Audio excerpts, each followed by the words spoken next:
O TV Elas por Elas Formação coloca em pauta os desafios enfrentados pelo gênero feminino no mundo contemporâneo, com foco na preparação e formação das mulheres para a disputa política. A cada semana, um tema diferente será trabalhado em aulas preparadas por especialistas e mulheres de notório saber. Às sextas-feiras, elas se reúnem em uma roda de conversa para trocar experiências e visões sobre o assunto. E para mostrar que o engajamento político começa muito antes de se pensar em uma candidatura, convidamos companheiras de todos os cantos do país para compartilhar suas histórias e trajetórias com a gente. Então anota aí, de segunda a sexta-feira, a partir das 4 da tarde, tem TV Elas por Elas Formação na TVPT.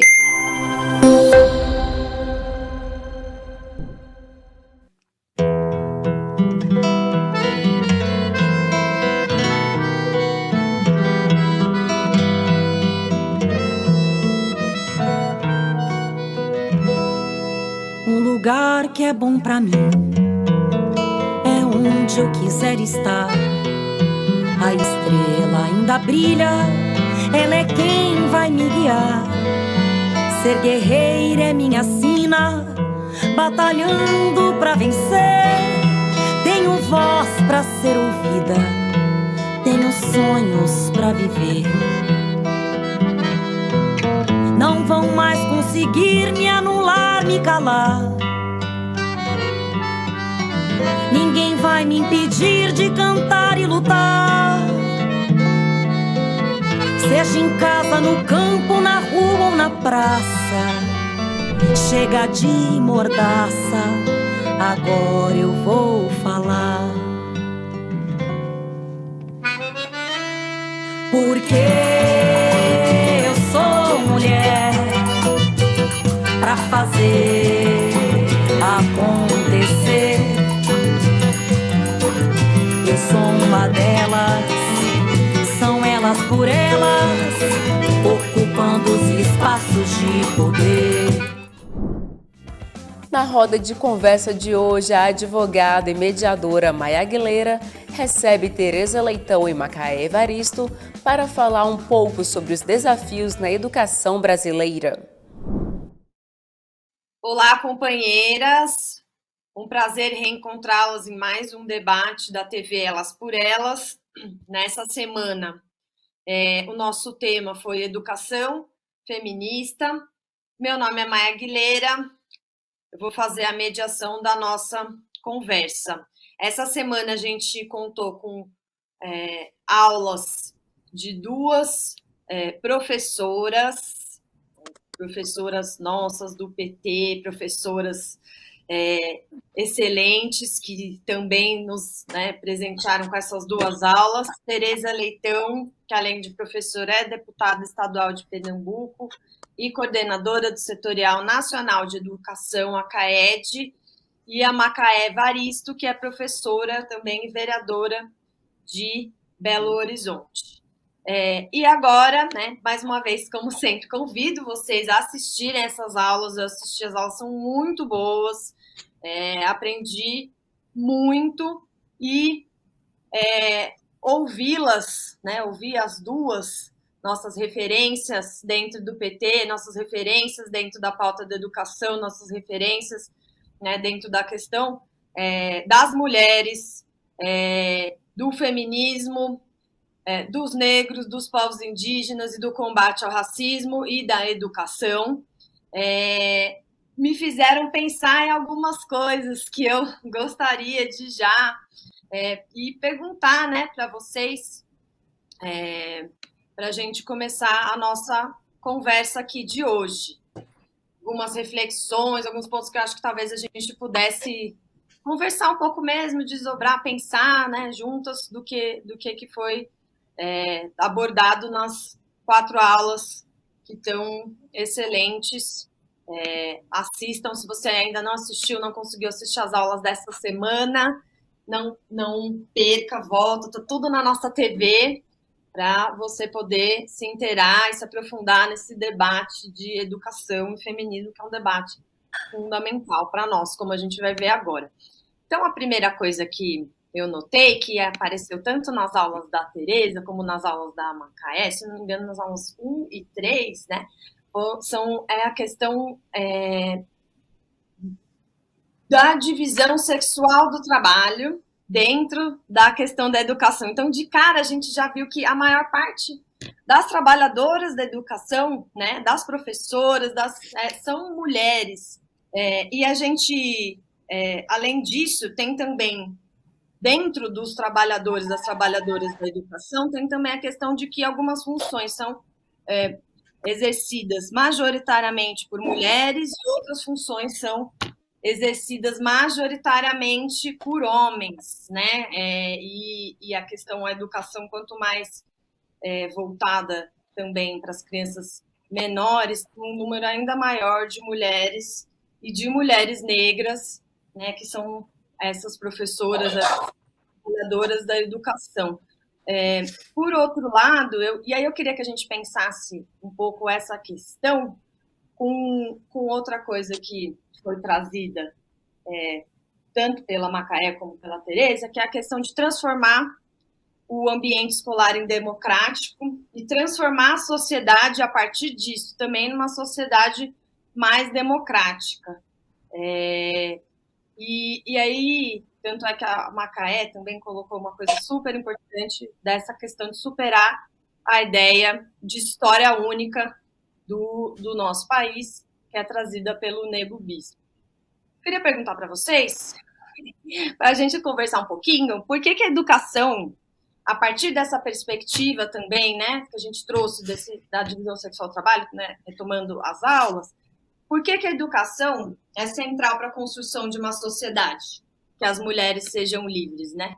Pensando nessa construção do ambiente escolar e, né, depois na construção da sociedade. Por quê? Qual que é para a gente deixar isso bem delimitado aqui na nossa conversa.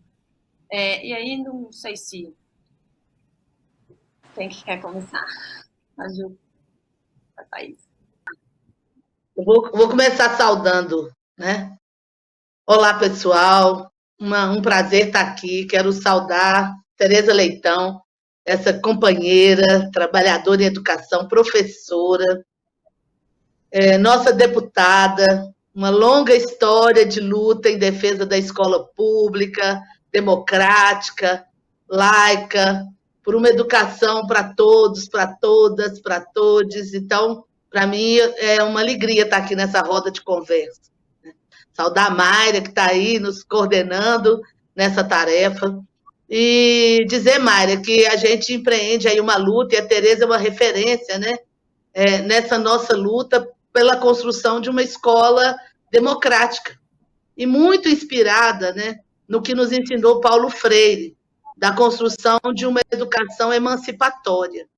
Então, eu penso que a sua pergunta, né, se a gente pensar um pouco no que nos ensinou Paulo Freire, a gente possa compreender, né, a importância da educação, mas que não é qualquer educação, porque o Paulo Freire já nos falava, primeiro, que a educação não é neutra, né?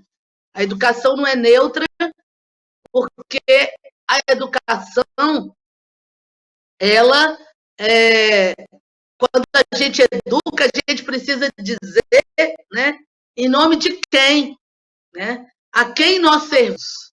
Objetivamente, estamos trabalhando e fazendo ação para a emancipação do povo, para que a gente possa nos compreender nesse mundo, compreender as relações de poder que aqui estão estabelecidas.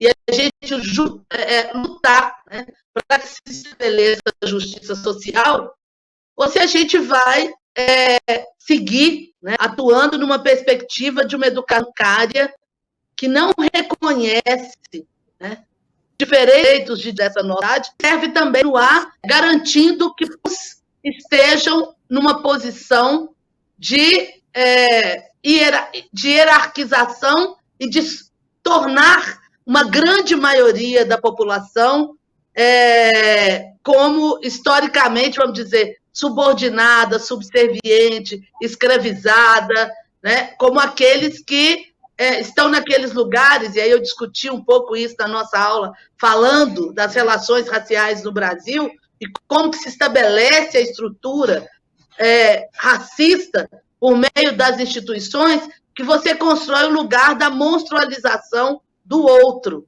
né? Então, o Paulo Freire, ele via a importância da educação. Ele tem uma frase dele que também, para mim, é muito importante, que ele dizia: a educação sozinha, né, não muda o mundo, mas sem a educação, tampouco a gente será capaz de fazer essa transformação. Porque ele entendia, né, bem as relações estruturais de poder estabelecidas na nossa sociedade e o papel que a educação tem para a desconstrução dessas relações assimétricas.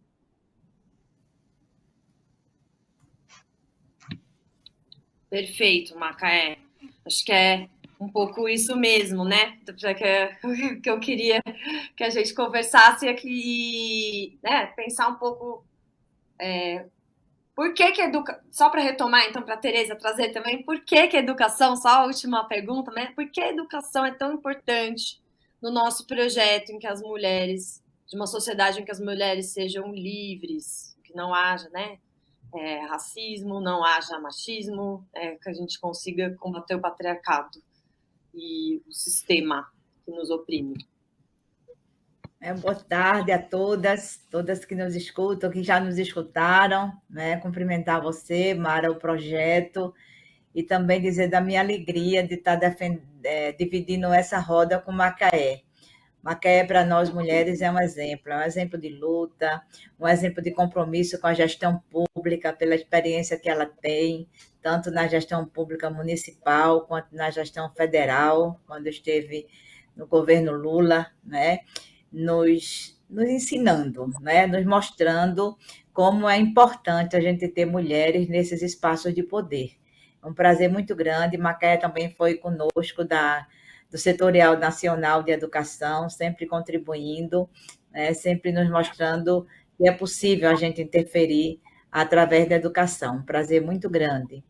Queria dizer assim, seguindo também esse mesmo raciocínio de Macaé, a educação e a escola pública são espaços, sem sombra de dúvida, de intervenção social. Dependendo do projeto, pode ser uma intervenção conservadora, que é isso que o governo atual quer, o governo Bolsonaro, através da escola sem partido.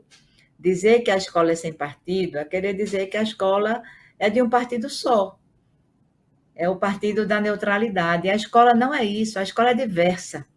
E a escola precisa contemplar essa diversidade e ter uma posição.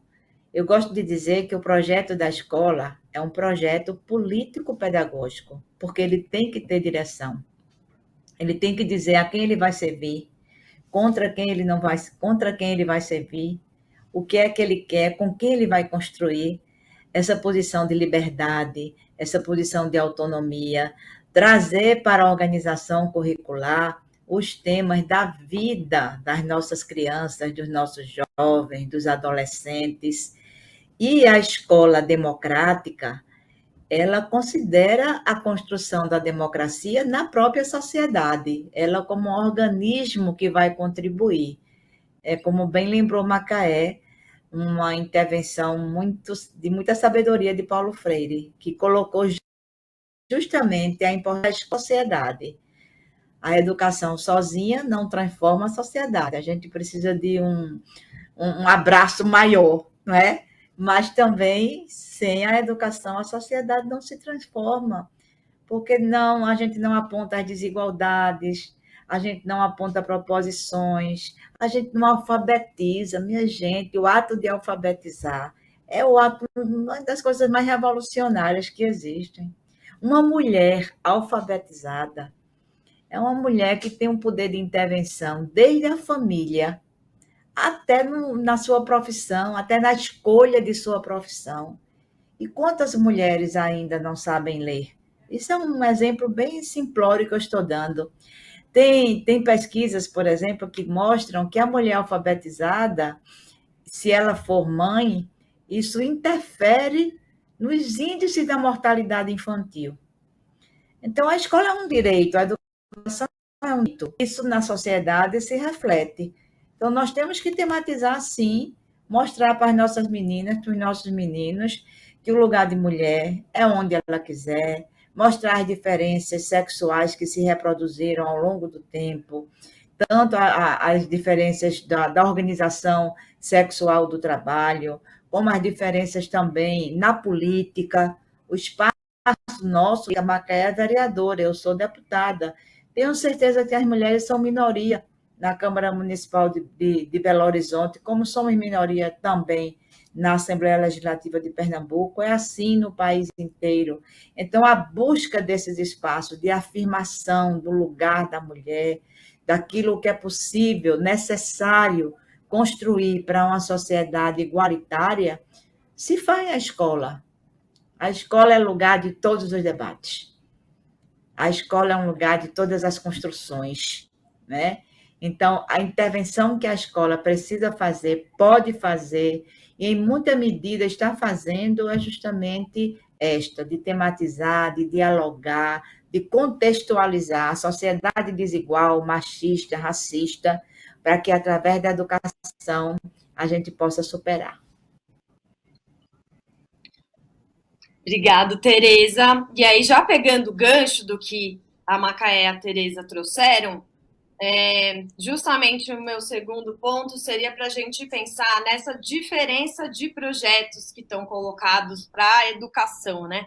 E o projeto do governo atual, em que você tem uma evidente privatização da educação, do ponto de vista dos recursos, mas também do ponto de vista do próprio conteúdo. Então, como a Tereza trouxe, né, a escola sem partido quer dizer a escola com um único partido, a escola sem diversidade de pensamento, sem pensamento crítico, e também uma escola que, um projeto, né, no caso do que está em curso, né, sendo pautado pela extrema-direita, que chegou no governo federal do Brasil, né, uma escola em que alguns debates são interditados, simplesmente interditados. Então, a ideia do Escola Sem Partido, inclusive, é interditar o debate de gênero e sexualidade dentro das escolas. E aí, enfim, já para trazer um elemento, a escola, quando você interdita o debate de gênero e sexualidade nas escolas, né, a escola é um dos principais locais que as crianças, os adolescentes têm de acesso para denunciar os abusos sexuais que elas podem estar sofrendo, e os dados apontam que esses abusos acontecem majoritariamente no espaço doméstico, né? Então, aqui para dar um exemplo dos efeitos devastadores e nefastos que tem essa proibição de certos debates e esse reforço de certas ideias e essa postura da história única, da possibilidade única, de negação da diversidade do Brasil e de reforço de um discurso hegemônico, né, que, inclusive, não tem amparo na lei, porque, como a Macaé trouxe também aqui, a gente já tem leis que determinam o ensino da história e da cultura indígena e afro-brasileira nas escolas, né? Então, a gente tem um projeto que está em curso da direita, que inclusive, não tem amparo na lei que eles estão fazendo, mas, no entanto, eles estão pautando isso. Eu queria perguntar para vocês ou então até já fazer uma pergunta mais aberta, tipo, para a gente falar um pouco do que é esse projeto, vocês trazerem um pouco para a gente, o que é esse projeto da educação não libertadora? O que é que eles estão fazendo agora nesse governo federal? O que é essa privatização que vai desde de desvio de recursos até um autoritarismo intelectual mesmo, assim, né? De versão, de compreensão, de tudo. Não sei se eu falei de uma maneira tão... Mas é um pouco isso. Então, agora, se vocês quiserem inverter ou fazer na mesma ordem as respostas. Como quiser. Deixa a Tereza. Começa, Tereza. Então, tá bom. Veja, são projetos diametralmente opostos, conflitantes, né? Porque você tem, do lado do governo, do desgoverno atual, ações de verdadeiro desmonte da educação. Por um lado, como você bem falou, Mara, a privatização dos recursos. A perda que nós tivemos do pré-sal é um crime. O pré-sal, que foi a inteligência estratégica e tecnológica brasileira, né, que descobriu e que a sensibilidade e também a visão estratégica da educação do governo Lula e Dilma trouxe, né, para a educação, é um aporte que certamente nos ajudaria bastante a alcançar os 10% do PIB para serem implantados na educação, para superar tanta desigualdade, né? Então, fora isso, há um corte mesmo orçamentário, corte de recursos do MEC, corte de recursos do Ministério da Ciência e Tecnologia. Agora ficou bem evidente o que nós já achávamos que sim, né? Havia indícios disso, da corrupção dentro do MEC, tanto com a questão dos pastores, do balcão de negócios, com a liberação de recursos, para trazer para dentro, né, do poder público uma visão fundamentalista, quando o Estado é laico, trazer uma visão fundamentalista religiosa, é o negacionismo da ciência e o fundamentalismo religioso dando direção também na educação. Depois, com o transporte escolar, caminho da escola, dos projetos mais exitosos, né, dos nossos governos, tendo os recursos desviados. Então, além dessa parte concreta de inviabilizar a infraestrutura das escolas, há uma disputa ideológica muito forte e muito visível, né? O governo defende a lei da mordaça, onde os professores não tenham liberdade, nem autonomia intelectual, nem os professores e professoras, nem as próprias redes municipais e estaduais. O Plano Nacional de Educação está engavetado e ele compra a iniciativa privada, as plataformas, como fez agora durante as aulas remotas, desde formação de professores até a implementação do novo velho ensino médio. Então, aliado a isso, vem a questão da ideologia de gênero, onde a escola não pode tematizar a diversidade sexual, e as escolas cívico-militares, que é a ocupação do espaço público pelas forças militares, como se colégios militares existissem dentro da rede pública. Eles existem para quem quer, e não no espaço público da escola, com oficiais reformados tomando conta, né, dos estudantes que têm que ter o mesmo cabelo, as meninas têm que andar de cocó, os meninos de cabelo raspadinho, não pode usar brinco, não pode usar pince, não pode usar pintura, né, cabelos afro, que as pessoas gostam de usar, é uma afirmação, gostar seus cabelos soltos, seus cabelos afirmativos, mostrando toda aquela beleza, não pode, tem que cortar, tem que amarrar, quer dizer, respeito à identidade cultural do Brasil, né? Um modelo que se quer firmar. E a nossa proposta de educação, que está também no nosso plano de transformação, é bem diferente. Primeiro, ela se baseia numa estrutura, na manutenção e promoção de uma infraestrutura. Os prédios escolares são espaços que devem ser atrativos, prazerosos. Para uma camada significativa da população, a escola é o único equipamento cultural. A merenda é a refeição mais saudável que muitos alunos conseguem fazer. Então, essa escola ela tem que ser acolhedora, ela tem que ser uma escola onde os estudantes possam desenvolver a sua criatividade, onde o avanço da ciência, da tecnologia seja considerado na pauta pedagógica, onde a diversidade brasileira, o direito das mulheres, a orientação sexual, o que você colocou aí da história da África, seja considerado como parte inerente, integrante da nossa formação cidadã. Então, é uma escola aberta para o mundo. É uma escola que pode até ter um murozinho de tijolo, né, dentro da arquitetura que ela se propõe. Mas é uma escola sem muros, do ponto de vista das possibilidades educacionais que ela precisa dar aos seus estudantes. Não é uma escola que prende, é uma escola que liberta. Não é uma escola do atraso, é uma escola de um horizonte de possibilidades, tanto para estudantes como para professores, para os trabalhadores da educação. É uma escola para construir felicidade. É isso que está no nosso projeto, que eu espero que possa ganhar as ruas, ganhar as mentes, ganhar o coração das pessoas, trazer a esperança e o sorriso de volta para todos os brasileiros e brasileiras.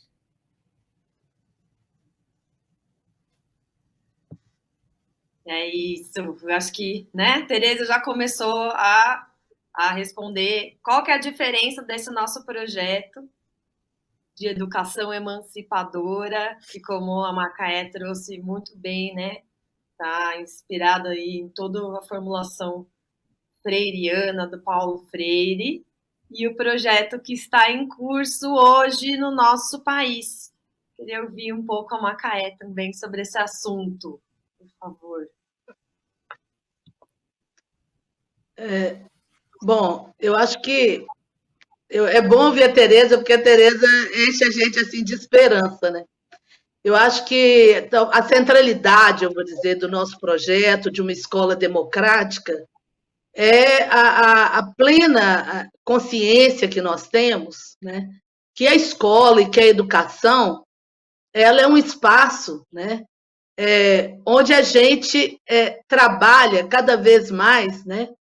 Reconhecendo as diferentes humanidades que existem nas pessoas, né? A vocação do ser humano para a construção permanente e cada vez mais da sua humanização. Eu acho que esse ponto, para mim, ele é fundamental quando a gente olha para o projeto político desse governo que aí está, que deu demonstrações, né, do que pensava desde o período da sua campanha eleitoral, mas a gente pode dizer que esse projeto estava se delineando, né, desde o golpe na presidenta Dilma, porque ele é um projeto que ele vem trazendo para o campo educacional, né, narrativas que tentam legitimar, para mim, a desumanização e uma indústria mesmo da morte. Primeiro porque ele reafirma o racismo, né? Reafirma o racismo quando ele não tem nenhum constrangimento em estabelecer políticas para exterminar as populações indígenas, para negar o direito dos povos originários sobre os seus territórios, de negar a humanidade das populações indígenas, né? A mesma coisa ele faz com as comunidades quilombolas e ataca os seus territórios, né? Da mesma forma, esse governo, né, ele faz escárnio da construção, por exemplo, da Fundação Palmares, né? A instituição privilegiada no reconhecimento das comunidades quilombolas e que tem anos de trabalho, né, no fortalecimento de uma agenda de reconhecimento dos saberes e da cultura da população negra, né? E ele é cirúrgico nessa sua atuação, nessa sua agenda, né, de extermínio, de genocídio, e aí vamos dizer de epistemicídio, né? De epistemicídio dos conhecimentos e dos saberes de mulheres negras, de homens negros, de comunidades indígenas, de populações ciganas, né? De tudo que não se enquadra, né, dentro de uma estrutura que a gente precisa lembrar aqui, uma estrutura que foi muito bem engendrada, né, para a fundamentação aí do capitalismo, que é construir segregações, né, e hierarquizações para criar uma suposta naturalização da opressão. E aí, no campo educacional, esse governo que aí está, uma primeira medida dele, aí eu vou dizer, uma medida administrativa, né, foi quebrar, no âmbito do Ministério da Educação, com a SECADI, que era a Secretaria de Educação Continuada, Alfabetização, Diversidade e Inclusão. Um marco na política educacional dos governos, do presidente Lula e da presidenta Dilma, para dizer, né, que não basta a gente reconhecer, né, do ponto de vista da legislação, nos marcos normativos, né, a igualdade de direitos, mas que é preciso a gente também construir ou desconstruir uma estrutura de Estado que aí está, que no Brasil, né, ela se instituiu de uma forma patrimonialista, que sempre atendeu a interesses de pequenos, né, e os mesmos grupos ao longo da história. Então, no Ministério da Educação, pela primeira vez, a gente teve uma secretaria que tinha um olhar para a redução das desigualdades e que olhava, gente, para as diferenças, né, construindo uma agenda afirmativa. Né? Então, pela primeira vez, a gente teve, aí eu falo no Ministério da Educação, mas a gente pode buscar essas estruturas, Tereza, e Tereza talvez possa me lembrar até mais, porque estava aí todo o tempo, né, aí, acompanhando na Câmara Federal. Nós tínhamos essas estruturas dentro de diferentes ministérios.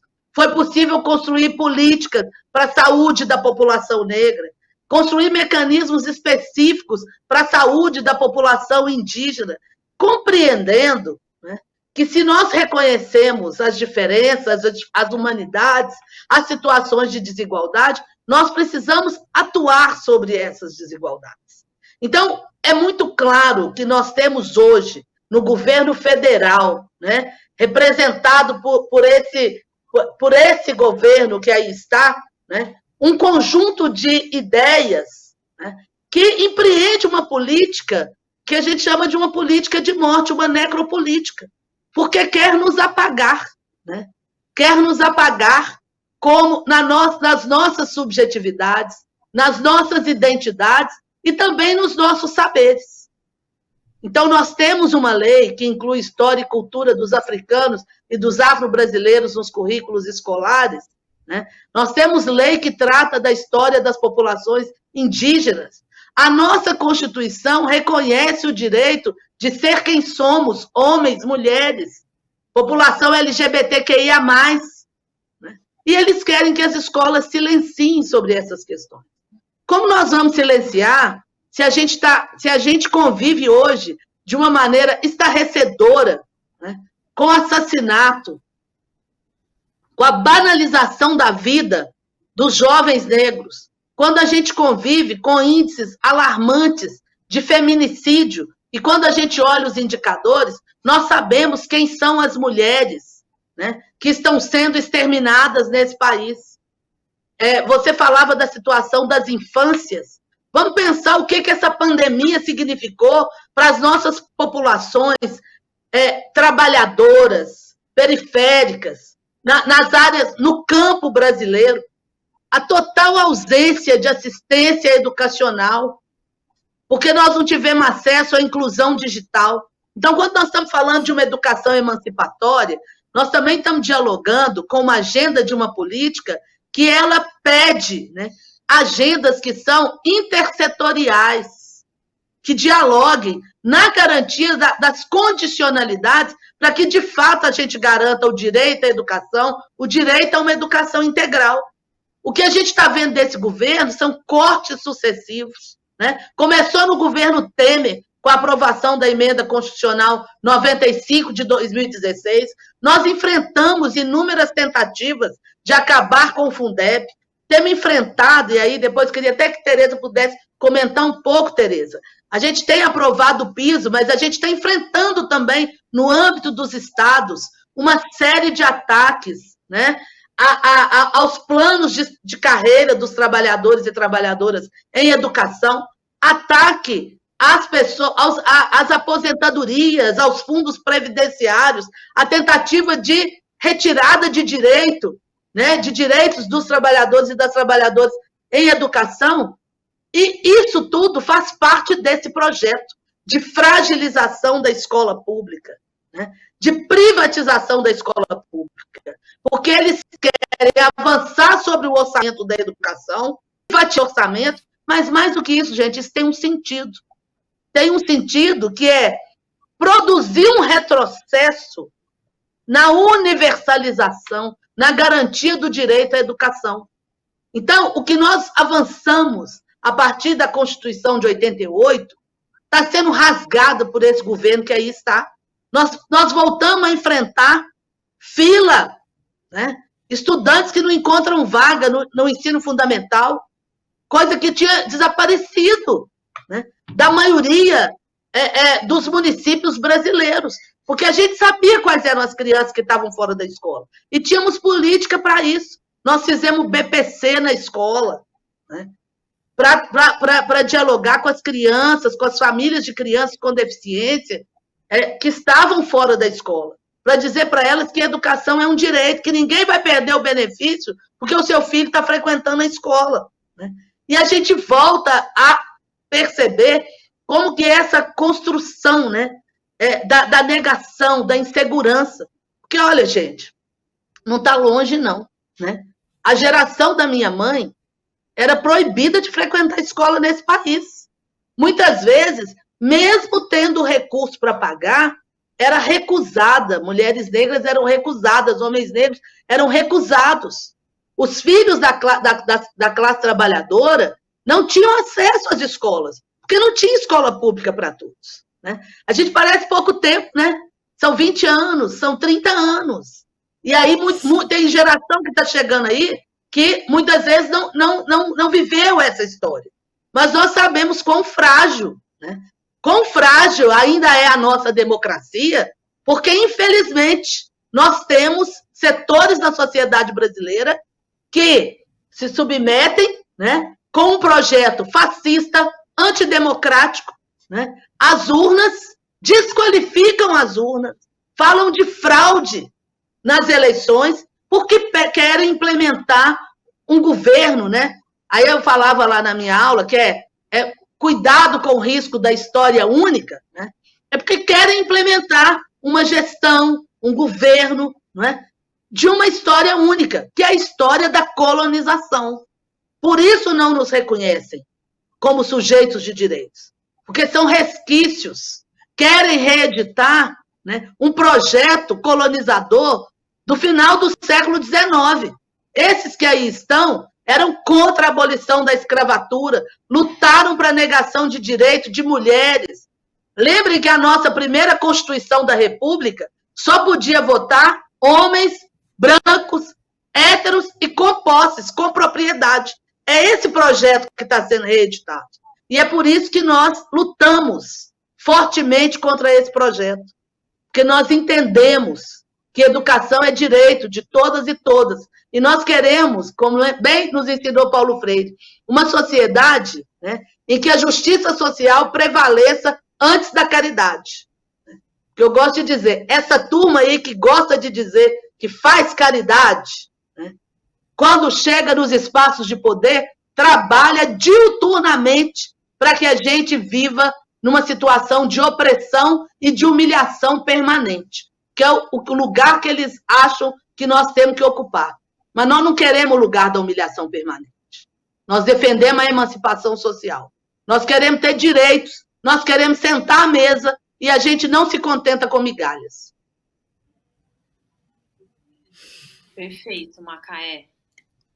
Muito. E inclusive, né, nós não estamos no lugar dos carentes, nós não estamos no lugar da falta, nós somos sujeitos de direito. E nós temos direito a uma educação que seja emancipatória, inclusive, que seja de qualidade, educação pública. Nós não, porque a lógica do carente é a lógica do clientelismo político, né? Inclusive, né? De que você dá para a pessoa porque você supostamente está fazendo uma caridade, sendo que isso que está sendo dado não é mais do que obrigação do Estado. As pessoas são sujeitos de direito. E pensando nessa questão de que nós somos sujeitos de direito e a gente coletivamente, organizadamente, consegue transformar as nossas vidas, é por isso que a gente luta todos os dias, eu queria ver se vocês poderiam trazer um pouco, pensando que a educação também é um espaço de o que a Tereza trouxe, né? Que às vezes a escola é o único equipamento equipamento público que a pessoa tem acesso, né? E pensando também no sistema de participação social dentro da escola, né? e nessa questão de que muitas vezes os estudantes se contrapõem às questões dos professores e os pais, os responsáveis, mas no final a gente tem um espaços, na verdade, não só um, né, de participação da comunidade com a escola e a própria, que muitas vezes, quando é a gente que está pensando com participação social, né, de acordo com esse projeto que a gente falou na pergunta 1, né, quando a gente está pensando isso, é um espaço de formulação coletiva mesmo, né, de participação social. Eu queria ver se vocês poderiam nos dizer como que nós, mulheres, como que as mulheres do PT, as mulheres de esquerda do Brasil, as mulheres que querem um mundo mais justo, podem se engajar nessa luta pela educação.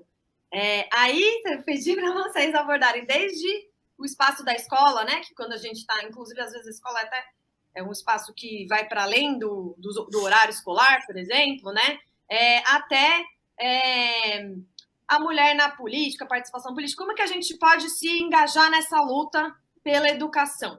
Nós que estamos aqui assistindo e fazer parte dessa transformação. Aí, talvez... Começo eu? O Macaé. Então. Fica à vontade.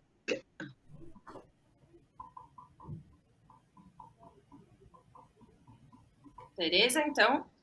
Então tá.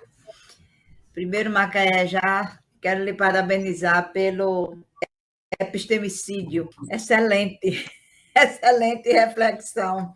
É isso mesmo que querem fazer conosco, mas nós vamos resistir e reagir. O projeto é cruel, o projeto é de extermínio mesmo, né? Por isso que a escola se torna um ambiente tão importante de resistência, de luta e de superação. E lembrando que, como a nossa categoria é uma categoria majoritariamente feminina, todos os danos causados à educação, eles têm um rebatimento efetivo na vida das mulheres. Nós somos 82% de mulheres. Então, o piso salarial, como bem lembrou Macaé, não implementado ou distorcidamente implantado, ele recai também sobre a vida das mulheres. O que é que os estados e municípios estão fazendo? Implanta o piso para quem ganha menos. Piso não é salário único, piso não é teto, piso é o inicial na carreira. Logo, a carreira tem que ser considerada. Aí começam a achatar nossos planos de carreira, a desconsiderar o plano como um instrumento de valorização profissional. Nós estamos fazendo, Macaé, um levantamento nos estados e municípios, através da CAED Nacional, juntamente com os coordenadores estaduais, dessa situação no Brasil, do piso. Se agravou, porque não há estímulo do governo federal. É bom que fique claro que esses 33,24%, que foi um índice razoável, né, recentemente anunciado, é porque o ano passado ficamos congelados por conta de uma própria lei federal, né? E porque são as referências do Fundeb. Não é Bolsonaro que está dando coisíssima nenhuma. São as referências que, cruzadas entre si, indicam qual deve ser o percentual de atualização do piso. Então, nós mulheres, quando nos movimentamos, quando nos organizamos contra essas questões corporativas, mas também contra a questão mais ampla da educação, nós temos um peso muito grande. Eu acho, Mara, que esse projeto Elas por Elas, até comentava hoje, ele tem feito um trabalho muito positivo no PT, porque ele começou como um apoio eleitoral às candidatas em 2018, na eleição passada, né? A gente teve alguns cursos, né? Eu me lembro que eu era a única candidata à reeleição aqui, as meninas eram todas marinheiras de primeira viagem, mas eu fiz questão de participar de tudo, porque era uma outra perspectiva, né? E é bom, a gente não pode ficar achando que porque tem mais de um mandato, a gente está sabendo de tudo. Cada eleição é diferente, né? Então, naquele momento, a gente teve muitas aulas de financiamento, de prestação de contas, de mídia, como é que a gente deve se apresentar na mídia, e como o nosso espaço historicamente sempre foi o espaço da reserva, o espaço do privado, né? O espaço de quem atua nos bastidores. A política é o espaço mais público dentre todos os espaços públicos. Então, se apresentar ali com segurança, sem querer estar imitando os homens, né? Às vezes a gente acha, não, tem que fazer igual a ele, porque eles dão certo, então se eu imitar eles, vai dar certo. Não, é exatamente o contrário. Seja você própria, né? Se afirme como a mulher que você é, né? Sua negritude, sua branquitude, se é professora, se é operária, se é enfermeira, né? Mas que é mulher, que está na luta por ser mulher, né? Então, acho que a organização que vem da escola, ela tem muita potencialidade, porque a escola tem muitos conselhos, né? O conselho escolar, o conselho da merenda, né? O conselho de classe, e o verdadeiro conselho escolar, ele traz para a escola os pais, as mães, que por pesquisa a gente sabe que elas participam mais da vida escolar dos filhos do que os pais, por contingências históricas também, a gente sabe disso. Então, uma educadora que tem consciência crítica, ela se organiza no seu sindicato, ela se organiza na associação de moradores, ela se organiza nas entidades comunitárias, ela se organiza nas várias redes feministas que a gente tem hoje, não é? E ajuda as mulheres da escola a se organizarem. Eu acho que nós temos uma capacidade muito grande, inerente talvez à nossa própria necessidade de resistência, né? De formar redes de apoio umas às outras. Então, isso, no momento de resistência, isso é fundamental. E a escola pode ser esse ponto de convergência. Macaé falava de tantos programas da SECADI. Eu me lembro também de um programa, não da SECADI, mas que dialoga com essas questões que tu colocaste, Macaé, do Mais Educação. A escola funcionava no contraturno para a comunidade trazer para a escola os seus talentos. Se era uma roda de capoeira, se era uma roda de samba, se era uma pintura, se era um artesanato, mas trazia a sua identidade para dentro da escola. Então, era um sentimento de pertencimento muito grande, muito importante. E a escola não era apenas aquele prédio que eu boto os meninos para estudar. Não, a escola faz parte daquela comunidade. Então, nós, mulheres, precisamos investir muito. Eu acho que o PT ajuda muito, viu, Mário? O PT ajuda. A gente critica o partido porque ele é um partido democrático e ele tem espaços para a gente criticar. Mas é o primeiro partido que tem paridade, por exemplo. Não é só um partido presidido por uma mulher, né? É um partido que tem paridade nas suas representações, paridade nas suas direções. A gente tentou, inclusive, levar isso para o Estatuto da Fundação, né, que criamos agora conforme a lei eleitoral. Não foi acatada a paridade, mas a regra eleitoral ganhou um realce maior, os 30% que são praticados. Não é simplesmente 30% para a gente cumprir a lei eleitoral. Tem que ser 30% de mulheres com capacidade, com condições de disputa, com financiamento de disputa. Nosso partido, inclusive, amplia esse fundo eleitoral também para candidaturas femininas. Então, acho que o projeto Elas por Elas, ele ajuda muito, porque ele extrapolou, desde 2018 para cá, nesses 4 anos de sua existência, ele extrapolou daquela visão inicial de ajudar as candidaturas no momento de eleição. Ele vem trazendo temas importantes para a organização das mulheres. E parabenizo vocês por tratar esse tema, que não é só nosso, né, Macaé? A gente diz muito isso. Nós somos imprescindíveis, indispensáveis na política educacional. Nós, trabalhadoras, não. Sem nós, não se faz. Mas somos absolutamente incompletas. Nós não só precisamos umas das outras, nós precisamos de toda a sociedade, que nos abrace, que veja que é importante a educação, que bota a educação realmente no centro, né, no centro de uma disputa eleitoral e no centro da transformação da sociedade. Perfeito, muito obrigada, Tereza. Queria ouvir um pouco agora a Macaé também sobre esse assunto, como a gente pode se engajar nessa luta junto com as trabalhadoras da educação, né? E se completar aqui todas as mulheres para a gente conseguir, e toda a sociedade, para a gente fazer a transformação mesmo, que a gente estava falando desde o início. É uma delícia ficar ouvindo a Tereza, né? Eu tô aqui. Você vai me fazer convencida. Eu que gosto de te ouvir. Ô, Tereza, eu adoro. Eu fico aqui, eu acho maravilhoso. Ô, gente, assim, não, primeiro que eu acho que a gente tem muita sintonia, né? Que eu falo que a gente começa a se organizar, o espaço, a escola por natureza, eu acho que é um lugar muito importante, né?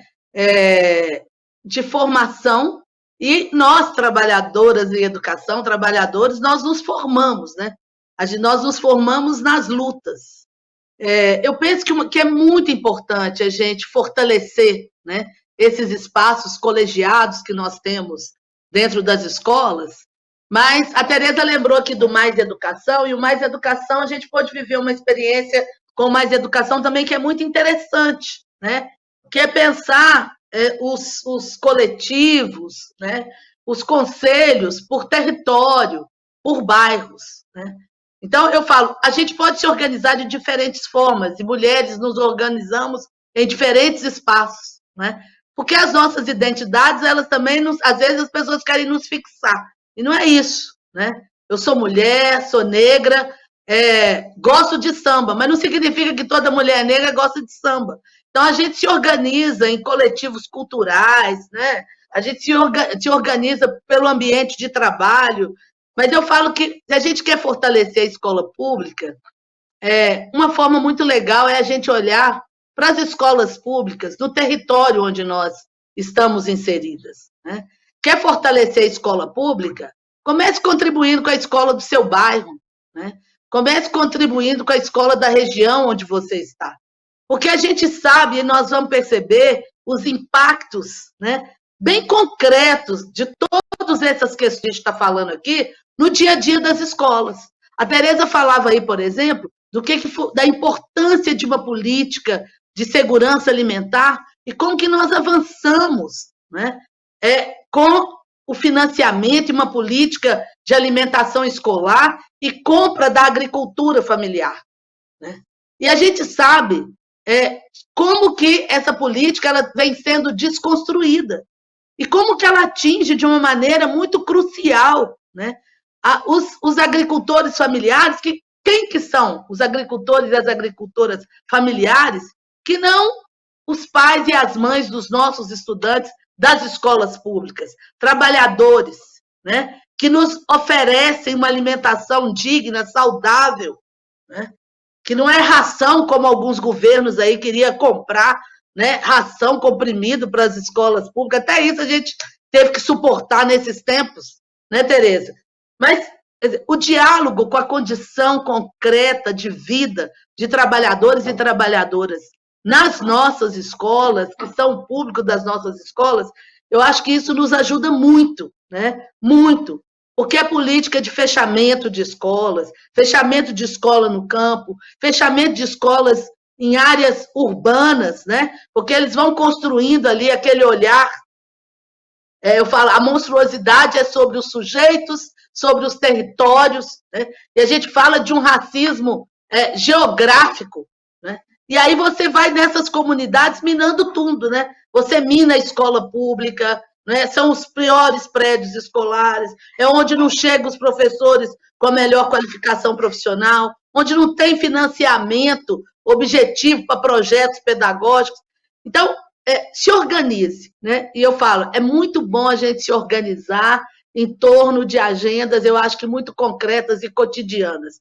Elas não são menores, elas são muito importantes. Então, se eu luto pela escola pública do meu bairro, se eu fortaleço, a partir dessa luta, eu me vinculo às lutas do município, às lutas do nosso estado.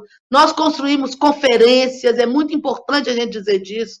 Esse ano aí estamos trabalhando, construindo a Conferência Nacional Popular de Educação, importante a nossa participação no Fórum Permanente Fórum Permanente de Educação do nosso município, do nosso estado, lembrando, né, que esse governo que aí está quer tirar a nossa participação, quer tirar fortemente a participação dos trabalhadores e daquelas instituições e entidades que defendem a escola pública e o direito de todos à educação. E a gente não pode esperar, né? Eu acho que essa palavra do engajamento, eu lembro sempre de uma pesquisa da professora Magda Soares, que ela fez com professoras alfabetizadoras. Ela queria, à época, né, entender o que fazia uma professora alfabetizadora de sucesso. Né?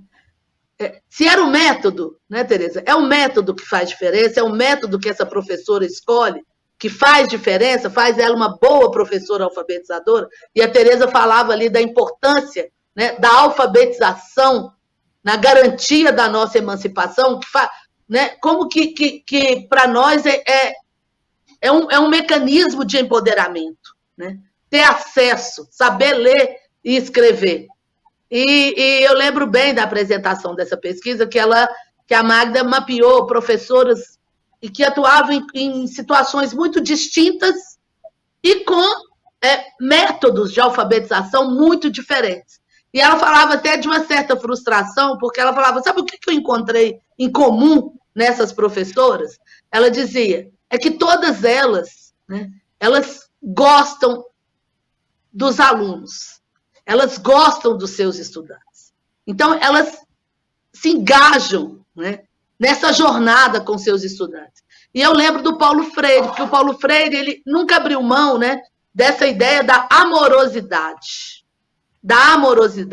Né? Eu adoro uma fala dele, que ele fala que ele é um intelectual, que ele ama a gente e ama o mundo, né? E é por isso que ele não tem dúvida, né, que ele defende que a justiça social se estabeleça antes da caridade. Então, a gente pensar nesses tempos, né, na amorosidade, no momento em que a gente vive um governo que quer nos destruir, né, que quer nos matar, que prega a violência, né, que faz da violência a sua bandeira, né, ou seja, quer trazer para o espaço público a violência gratuita, né, como um sinônimo de poder, da masculinidade, do macho, né, reafirma o patriarcado e o machismo contra o qual nós lutamos. Eu penso que nós nos organizarmos nos nossos coletivos, né, e tendo sempre em mente, né, essa agenda do engajamento, da amorosidade, do compromisso com a vida do outro, eu acho que é essa tarefa. Não tem muito uma receita, tem muitas formas. E hoje, né, nas nossas comunidades, eu falo, gente, se não fosse a nossa capacidade, né, de nos organizarmos, e aí eu quero falar muito do papel das mulheres nas comunidades, em especial nas nossas comunidades periféricas, né? Se não fosse a nossa capacidade de nos organizarmos, nós não teríamos sobrevivido a essa pandemia, né? Porque olha quantas pessoas morreram pela irresponsabilidade, pela total falta de amorosidade desses gestores que estão aí no poder, né? Então, eu acho que é desse lugar, né, desse jeito de fazer política que a gente faz com o nosso corpo, com a nossa alegria, com o nosso axé, com muita amorosidade, né? E eu falo, a gente faz política o dia inteiro, né? A gente chega no portão, nós estamos fazendo política. Nós estamos fazendo um corre aqui, né, para ajudar alguém, para resolver um problema, para organizar as comunidades, e vamos organizar, vamos defender as nossas escolas. Não é diferente, não, gente. A escola pública no nosso país, se a gente for recuperar a história das escolas nas nossas comunidades, a gente vai ver que a maioria das nossas escolas, elas só se efetivaram porque as nossas comunidades se organizaram e lutaram para plantar uma escola ali naquele território. Eu falo que, no geral, é a primeira política que a gente se organiza para ir atrás, é para fazer uma escola e uma escola pública para os nossos filhos e filhas, né? Para os filhos e filhas dos trabalhadores. É essa nossa rede, né? Essa teia aí que a Tereza fala, que é uma teia de esperança e que a gente pinta o mapa desse país quando a gente olha as escolas públicas. Então, a gente não tem a ilusão que a gente está sozinho, não. Nós somos muito fortes, vamos dar a mão e essa rede poderosa de trabalhadores e trabalhadoras em educação, mulheres, comunidades, associações de bairro, gente, quantas lideranças comunitárias potentes nós temos aí, que defende com unhas e dentes as nossas escolas. Nós não vamos retroceder, tenho certeza. E, mulheres, a política é o nosso lugar, né? Nós chegamos, assim, todas, né? E eu queria, para concluir, lembrar de uma fala da Conceição Evaristo, né? Que ela fala do conceito que ela utiliza, que é o conceito de escrevivência, né? E ela fala das mulheres ocupando esses lugares, né? Dos lugares de poder, das mulheres negras ocupando esse lugar da escrita e da narrativa das suas próprias vidas, né? Lembrando que, no período, né, escravocrata, nós, mulheres negras, o lugar que a gente ocupava não era o das nossas narrativas, né? Mas a gente tinha que despossuir dos nossos filhos, criar os filhos dos outros, né? E, muitas vezes, no final da noite, um dia extenuante de trabalho, a gente tinha que contar a história para Ninaus da Casa Grande, né? E ela nos chama a todas, né, a não abrir mão dessa nossa luta e desse lugar de escrever as nossas histórias. E ela diz, né, da escrita e da literatura, né, como um lugar que é para acordar os opressores, né, dos seus sonhos injustos. E eu falo que a nossa capacidade de nos organizarmos, seja na escola, na associação de bairro, no grupo cultural, no grupo de rap, na política, ocupando a Câmara de Vereadores, ocupando o Senado, a Câmara Federal, é porque nós queremos, né,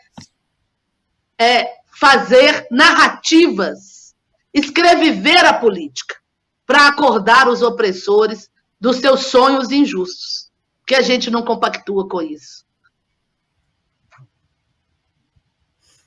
Gente, que roda potente, que conversa importante. Muito obrigada, Macaé. Muito obrigada, Tereza. Para mim, ficou assim muito nítido a importância da educação na nossa luta, na transformação das nossas vidas, na nossa transformação coletiva, e também a importância de derrotar o atual governo federal e esse projeto autoritário que também tem a educação como central, para a gente ser feliz de novo. Porque eu gostei muito do que vocês trouxeram também dessa parte, que eu acho que às vezes a gente fica focado nos as violências que a gente sofre e não dá tanto espaço para a gente pensar na nossa felicidade. E a pauta da educação, ainda mais, né, na abordagem que o PT traz, que acho que foi trazido magnificamente pela Macaé Evaristo, pela Tereza Leitão aqui para a gente nessa conversa, é também uma conversa de bem viver, uma conversa de felicidade, uma conversa de emancipação, de luta contra o colonialismo, de sermos, né, quem nós somos e transformarmos a sociedade nessa direção. Então, eu queria agradecer muito a presença de vocês duas, dizer que a roda foi excelente e, mais uma vez, dizer para quem não assistiu às aulas, assistam, porque estão muito boas mesmo, vale muito a pena. Acho que amarra com esse debate que a gente teve aqui hoje. E é isso, agradecer mais uma vez a presença das nossas professoras e parlamentares tão potentes, Macaé e Tereza. O TV Elas por Elas Formação desta semana trouxe um debate sobre os atuais desafios na educação. Nas próximas aulas continuaremos com o tema e a professora será Selma Rocha. Você encontra todos os nossos programas na playlist TV Elas por Elas Formação, no canal da TV PT no YouTube e em formato de podcast no Spotify.